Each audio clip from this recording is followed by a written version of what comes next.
Chapter number 7, गुप्त वंश तथा उसके उत्तराधिकारी। तो यहाँ पर कुषाण वंश इससे पहले था 6th चैप्टर तक। कुषाण वंश की एंडिंग हो जाती है, जितने भी कुषाण वंश के बाद आ जाता है शक पल्लव, जो भी है जितने भी हमने पढ़े, सातवाहन, कशक, कुषाण वगैरह वगैरह वगैरह, इनकी एंडिंग हो जाती है और एक नई डायनेस्टी की स्टार्टिंग हो जाती है। हर किस डायनेस्टी के पतन के साथ एक दूसरी डायनेस्टी की स्टार्टिंग हो जाती है। तो यहाँ पर इनके पतन के बाद भारत में गुप्त वंश का उदय हुआ, उत्तर भारत में। इस वंश के शासकों के बड़े साम्राज्य की स्थापना की थी। गुप्त शासकों के अनुकूल परिस्थितियां थी जिन्होंने भारत साम्राज्य के गठन में सहायता प्रदान की। उत्तर प्रदेश बिहार से संचालन किया था। बेहद उपजाऊ क्षेत्र था और बिहार में लोहा के अयस्क भी मिले। इस युग में कला, वास्तुकला, साहित्य में बहुत प्रगति हुई। 550 जो ईसा सन है वहाँ तक इन्होंने शासन किया। इसके बाद इनके पतन की शुरुआत हुई और उत्तर भारत विभिन्न क्षेत्रीय शक्तियों में यहाँ पर विभाजित हो गया। दक्षिण भारत में भी 2 महत्वपूर्ण वंश थे जो थे चालुक्य और पल्लव। तो उस पर स्टार्टिंग में कौन था? चोल, चेर, पांड्य। चोल, चेर, पांड्य, ये 3 थे, आपस में लड़ते रहते थे। अब आ जाते हैं यहाँ 2 लोग, इसमें आ जाता है चालुक्य एंड पल्लव। हाँ भाई, अर्जुन, ठीक है।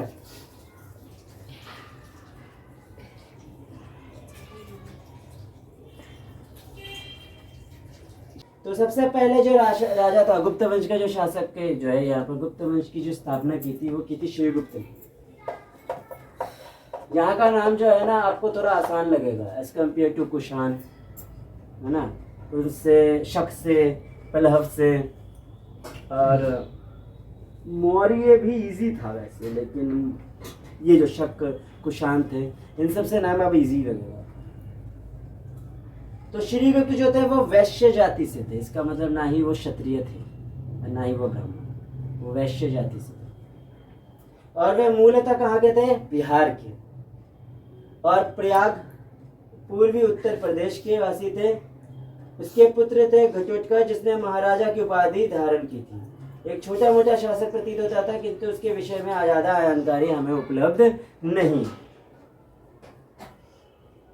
अब आ जाता है चंद्रगुप्त प्रथम, चंद्रगुप्त मौर्य नहीं, चंद्रगुप्त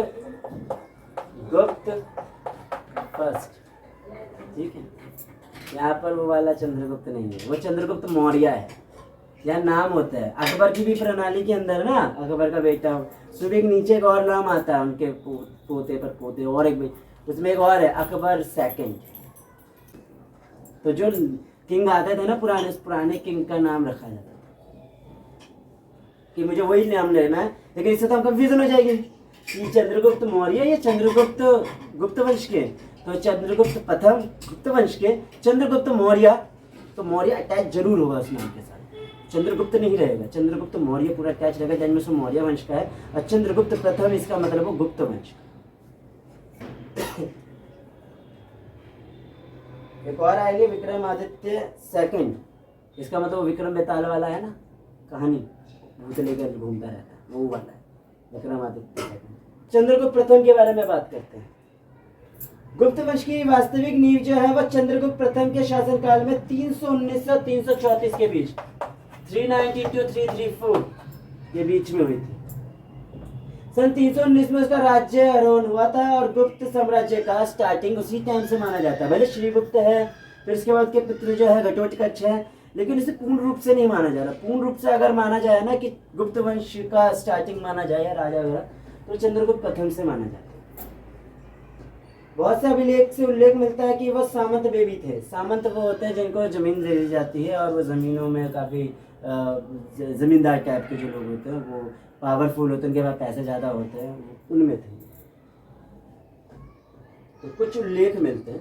और उनकी विवाह कहाँ किससे हुई थी? मैंने वंश का नाम पहले भी जिक्र किया है, लिच्छवी वंश, ठीक है। उनकी एक राजकुमारी थी कुमार देवी। चंद्रगुप्त द्वारा जारी की गई स्वर्ण मुद्राओं की श्रृंखला में इस घटना को वर्णित किया गया है और प्रतीत होता है कि उनके वैवाहिक संबंध गुप्त साम्राज्य की वैधता, सम्मान तथा शक्ति प्रदान की थी। तो उनकी शादी हुई थी किससे? कुमार देवी से। उनकी विवाह हुआ था कुमार देवी से।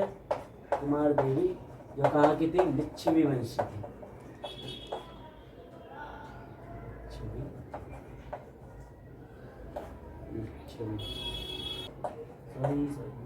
लिच्छवी वंश की थी, जगह नहीं है मेरे पास। तो उनके विवाह का उनके सिक्कों से पता चलता है ये सब, और उनके सिक्कों से ये भी बात पता चलती है कि काफ़ी ज़्यादा इससे विवाह से उनको काफ़ी ज़्यादा प्रोग्रेस भी मिला था, विकास भी काफ़ी हुआ इससे। और चंद्रगुप्त का साम्राज्य मगध, बिहार, साकेत, अयोध्या, प्रयाग, वर्तमान का इलाहाबाद में विस्तृत था। इसका मतलब बिहार और अयोध्या और प्रयाग।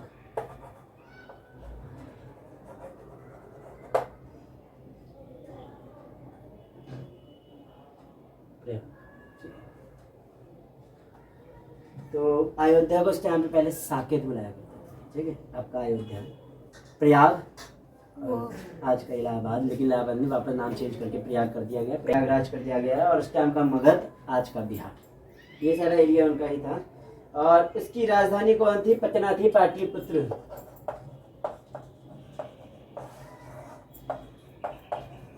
राजधानी,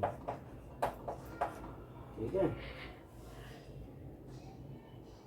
इसके बाद एक बहुत फेमस चीज है समुद्रगुप्त। सबके नेम के आगे गुप्त गुप्त गुप्त लगा है।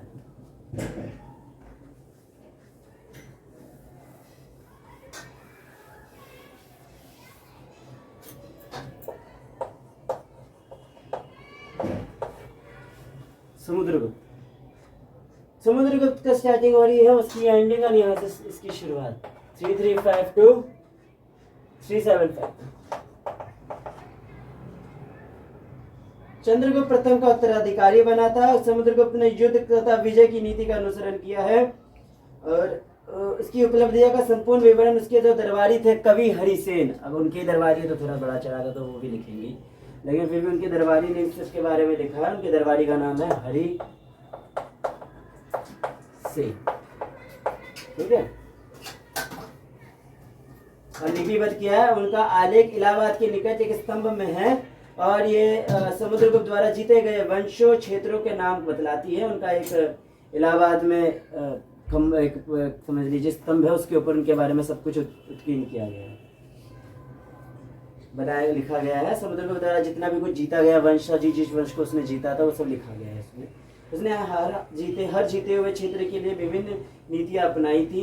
गंगा यमुना दोआब में उसने दूसरे राज्यों को बलपूर्वक सम्मिलित करने की नीति का अनुसरण किया है, जिसमें गंगा और यमुना, गंगा और यमुना, यहाँ पर दो नदी है इसलिए यहाँ पर कहा जा रहा है दोआब, ठीक है। ये वर्ड समझिए, दोआब का मतलब है गंगा यमुना या दो नदी है। आप मतलब पानी होता है, दो मतलब टू होता है। तो यहाँ पर इस दो जगह के एरिया का जो है, जो भी राज्य इसके इर्द गिर्द आ रहे थे उनको इन्होंने अपने आप में सम्मिलित किया था। अब उसने 9 नागा शासकों को पराजित किया था। नागा का मतलब उनके नेम के एंड में नागा लगता था, तो ऐसे 9 किंग्स को उसने हराया था। उसके बाद मध्य भारत के वन प्रदेशों की ओर बढ़ा, जिसका उल्लेख अतीव अतविराज्य में किया है। अतविराज्य के अंदर उत्कीर्ण किया गया है कि मिडल में कितना है, जो मध्य भारत है, भारत का जो मिडल है, मध्य में, उसमें जो भी वन वाले प्रदेश है, जंगल वाले प्रदेश, उसके अंदर जो जो जगह थी उन्होंने उनको भी जीता था। और उसने किसको जीता था? 9 नागा शासकों को, ठीक है, नागा शासक है, लेकिन इसके नेम के आगे एंड में नागा लगा। इन कबायली के क्षेत्र को पराजित हुआ और दासत्व के लिए बाधित हुए, मतलब कबीले टाइप के हैं, उनको अपने दास बनाए उन्होंने। इस क्षेत्र की राजनीतिक दृष्टि से भी महत्वपूर्ण था। दक्षिण भारत की ओर मार्ग जाता था। समुद्रगुप्त दक्षिण की ओर कूच करने में सक्षम हुए। पूर्वी तट को उन्होंने जीता, 12 शासकों को पराजित किए। सुदूर कांची, जो अब चेन्नई के निकट है, तक पहुंच की उन्होंने। और समुद्रगुप्त ने राज्य को बलपूर्वक अपने राज्य में सम्मिलित किया और उदारता का परिचय देते हुए उन्होंने शासकों को वो राज्य वापस भी लौटा दिया। मतलब जो राज्य जीतता था उनको उदारता के रूप में उन्हें वापस भी दे दिया, बस वो जीतते थे। अभी दारदारी से वापस भी किया जाने तो अंजार में ही काम करो, लेकिन वापस कर देते। दक्षिण भारत के लिए राजनीतिक समझौते की नीति के लिए उसने नीति अपनाई। ज्ञात था कि एक बार उत्तर भारत में उन्हें लौटने के बाद राज्यों पर नियंत्रण स्थापित करना दुष्कर होगा तथा उसके लिए प्रयास था कि शासक उसकी सत्ता को स्वीकारे और उसको उपहार का भुगतान करे, मतलब कर के रूप में उसे भुगतान करे।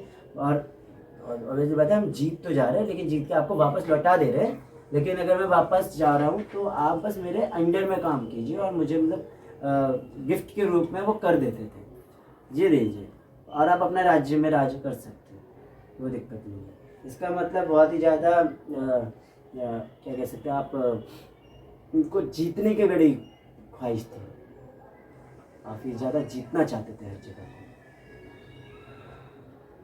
इलाहाबाद अभिलेख के अनुसार 5 पड़ोसी सीमावर्ती प्रदेश तथा पंजाब पश्चिम के भारत के 9 गणतंत्र समुद्रगुप्त की विजय से भयभीत हो गए थे और उन्होंने बिना युद्ध किए ही समुद्रगुप्त को धन और कर भुगतान करना शुरू कर दिया। कोई युद्ध नहीं लड़ा, बस एक डर से ही भुगतान करना चालू कर दिया और उनके आदेशों का पालन करना स्वीकार कर दिया। अभिलेख से यह भी ज्ञात है कि दक्षिण पूर्वी एशिया की कई शासक जो है वो समुद्रगुप्त को धन आदि प्राप्त होता था। मुख्य रूप से यह माना जाता है कि हालांकि साम्राज्य के एक विस्तृत भूखंड तक फैला हुआ था, समुद्रगुप्त के प्रत्येक नियंत्रण मुख्य गंगा घाटी में था। उनका जो प्रशासनिक नियंत्रण था वो गंगा घाट की तरफ था। जो प्रशासन है ना उनका, जहाँ से वो कंट्रोल कर रहे हैं, वो गंगा घाट है।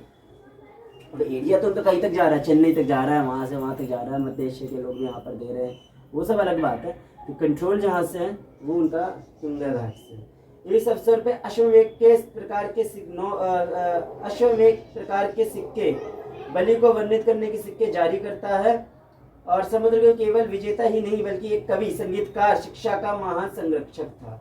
तो केवल सिर्फ वही नहीं था, वो बहुत ही अच्छा म्यूजिशियन वो भी है। उसके अंदर मैंने अपने वीडियो में बोला भी था, बहुत अच्छा म्यूजिशियन भी है। वो सिर्फ लड़ता नहीं है, म्यूजिक में भी बहुत अच्छा है, ज्ञान नॉलेज में भी बहुत अच्छा है। और वैसे इसमें अगर सिर्फ में बात की जाए तो हम बात करेंगे कि वो जितने भी कवि थे, जितने भी म्यूजिशियंस थे, जितने भी शिक्षा के लोग थे, उनको वो संरक्षण देता था। संगीत के प्रति उनका प्रेम उनकी मुद्राओं में मुखरित होता है। एक वीणा बजाते हुए उनके सिक्कों के अंदर दिखाया गया है। इसका मतलब वो म्यूजिक को कितना पसंद करते थे। अगर देखिए हम आपको कहेंगे कि कोई कॉइन निकालो, वो कॉइन आपका है, तो आप उसके अंदर वही चीज़ ऐड करोगे जो आपको फेवरेट लगती है, करेक्ट। तो दैट मीन्स अगर उसमें हम सिक्कों को जब भी देखते हैं ना और उसके अंदर हम जो चीज़ देखते हैं, इसका मतलब वो किंग को ज़रूर पसंद आती होगी। अब उसके अंदर म्यूजिक बजाता हुआ एक वीणा बजाते हुए एक दिखाया गया है, इसका मतलब वो वीणा को बहुत पसंद करते थे या म्यूजिक को बहुत ज़्यादा पसंद करते थे। ठीक है, इसका मतलब यह है, देखिए कोई भी तरह की पुस्तक है ना, या कोई ग्रंथ लिखे या आपके खुद के कवि ने कोई पुस्तक लिखी है, उसमें वो आपके बारे में बढ़ा चढ़ा के लिख सकता है। कुछ ऐसी बातें भी लिख सकता है शायद वो आप में नहीं है, लेकिन किसी किंग के अंदर वो बात नहीं है, तब भी वो लिख देगा। लेकिन अगर उसके कॉइन्स की बात की जाए तो कॉइन्स में काफ़ी हद तक उसकी हिस्ट्री दिखाई देती है, क्योंकि वो बहुत सारी चीज़ें करता है, वो चीज़ पसंद करता है। तब कॉइन लिमिटेड जगह है, उसके अंदर वो वही चीज़ें एंट्री करता है वो जो उसके काफ़ी ज़्यादा करीब है। शायद उसी गॉड को वो डालेगा जिस गॉड को वो सबसे ज़्यादा पसंद करता है, उसी भगवान की छवि डालेगा।